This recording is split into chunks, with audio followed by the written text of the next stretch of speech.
Welcome to the latest podcast from the Plastic Surgery Journal Club. Each month we review and appraise a journal article, typically from PRS, and summarize it for you in this short podcast. The full journal can be obtained from the PRS website. Hi, and welcome to the July 27, 2016 Plastic and Reconstructive Surgery Journal Club, coming to you from Sydney, Australia. My name is Damian Marici, and I'm with Dr. Harith Alani, who is one of the registrars currently working at the Children's Hospital of Westmead.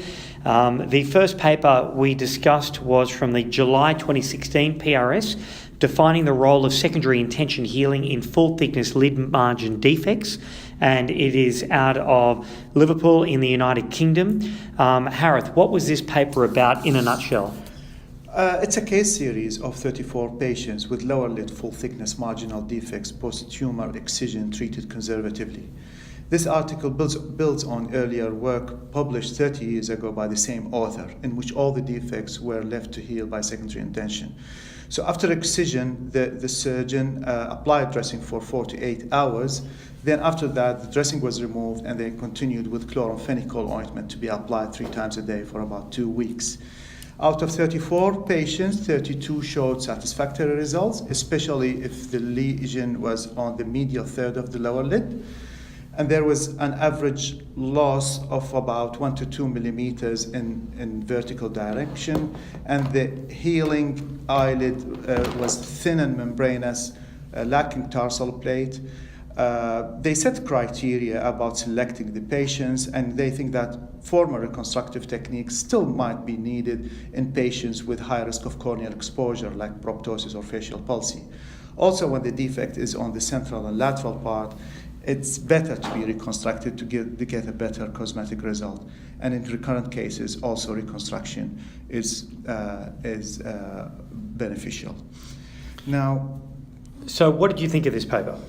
all right, so I think it's an interesting paper. It's introducing... It's certainly very different to sort of traditional teaching. Yes, yeah, because we usually thought that we should replace like with like and reconstructing the eyelid, anterior lamella and posterior lamella. Yep. But this article introduced a simple way of lower lid defect management. There is no donor site morbidity, and at any time, if the reconstructive if the outcome is unsatisfactory, then still we have the full range of reconstructive options to be done. In fact, we might end up with a smaller defect to be reconstructed in an easier way. Exactly, and that's something that was brought up a few times during the Journal Club this evening. The people were saying, well, look, you don't sort of lose anything by not reconstructing, trying this laissez-faire technique as the author describes it, and then should the result be suboptimal, you can then go back and do your Trippier flap or your McGregor flap or whatever other flap that you may want to use. What I thought was particularly interesting was that even defects involving the inferior canaliculus were not reconstructed, and that there were no issues with epiphora.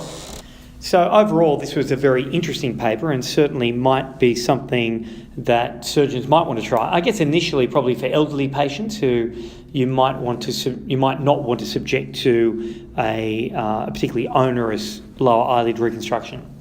Yep, I think it's introducing very good option for our reconstructive ladder, and maybe bigger series can give better, more confirmed indications in the future. Thank you for listening. For more of our podcasts, head to soundcloud.com or subscribe to us on iTunes and search Plastic Surgery Journals. Remember to like us on Facebook and follow us on Twitter. Thanks also to the PRS Journal team for their ongoing support.